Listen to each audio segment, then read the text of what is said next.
कैद के दौरान, जेल के दौरान कुछ छोटे छोटे लोगों ने हमें बहुत कुछ सिखाया।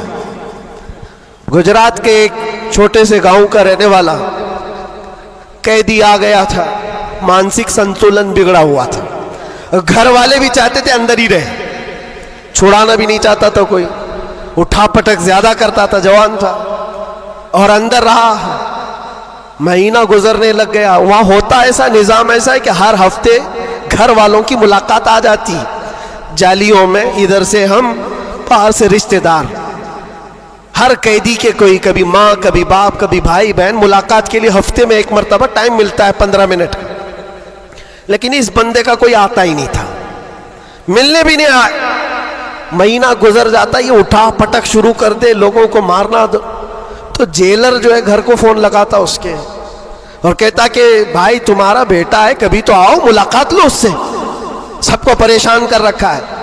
और इसीलिए कि कैदियों की जो हालत बिगड़ती है तो ये बहुत बड़ा डेंजर मसला होता है, उनको संभालना। बाहर आप इधर उधर हुए तो अंदर डालेंगे, अंदर ही बिगड़ा तो फिर कौन सा अंदर, वो लास्ट मंजिल है। और इसीलिए वहां जाने के बाद डर भी निकलता है लोगों का, इसके बाद कहां जाना है, अब सीधे जन्नत है। आप सुने इस बात को। उसका बाप आया और कहा कि बेटा थोड़े दिन हो गए। इसने पूछा कब छुड़ाओगे मुझे, बेल कब होगी? छोटे से केस थे। कहा इस मंडे को जो है तुम्हारी बेल रख दूंगा, छूट जाओगे, इस मंडे को निकल जाओगे। वो आया, सब बैठे हुए थे, खुशी से ऐलान करता मंडे को मैं चला जाऊंगा, मंडे को छूट जाऊंगा। मंडे आया, ट्यूसडे आया, वेडनेसडे आया, फिर हफ्ता, 2 हफ्ते उसका बाप आया ही नहीं। महीना गुजर रहा है, फिर ये उठा पटक शुरू करे। फिर फोन करके उसके बाप को बुलाया, आओ मुलाकात लो।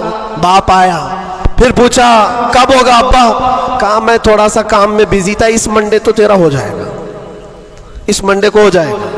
ये आता और कहता, फिर बेचारा वहां तो ऐसे ही है, सब तिनके के सहारे पे ही रहते हैं। वकील बोलता है इस डेट में होगा, हाँ ठीक है, उसके अलावा करे क्या? तो वो सबसे कहता है इस मंडे को पक्का है। वो भी गया मंडे।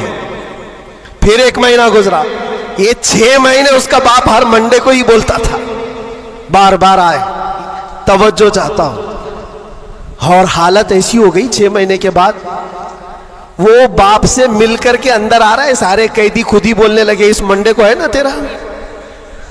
उसके बोलने से पहले ही कहते इस मंडे को बेल है ना तुम्हारी, जमानत होने वाली है। उसको हर्ट हो गया, तकलीफ हो गई। जब दिल पर किसी के चोट लगती है तो टूटे हुए दिलों की बहुत जल्दी सुनी भी जाती है।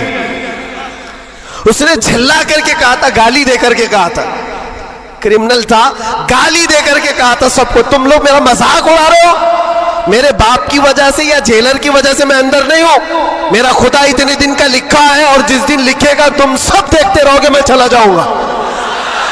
क्या बात है, वाह वाह। हमने सोचा ये कहां से इतना बड़ा ईमान आया। और इत्तेफाक से शनिचर के दिन वो अपने बाप से मिलकर के आया था, उसको चिढ़ाया गया था और वो बिफर करके इस तरह की बात किया था। और मंडे के दिन उसका बाप जमानत का बीड़ा लेकर आ ही गया और वो हंसते खुशी से जा रहा था और कहा मैं नहीं कह रहा था, मेरा खुदा जब तक लिखा हुआ है तब तक मैं यहां रहूंगा, किसी के बाप की ताकत नहीं हमें अंदर रखने की। इसीलिए मैं कहता हूं मेरे अजीजों, जो भी मुसीबतें आएंगी, हमारा अकीदा है अल्लाह ने फरमाया उतनी पहुंचेंगी जितनी अल्लाह ने लिखा है, और मददगार भी वही है।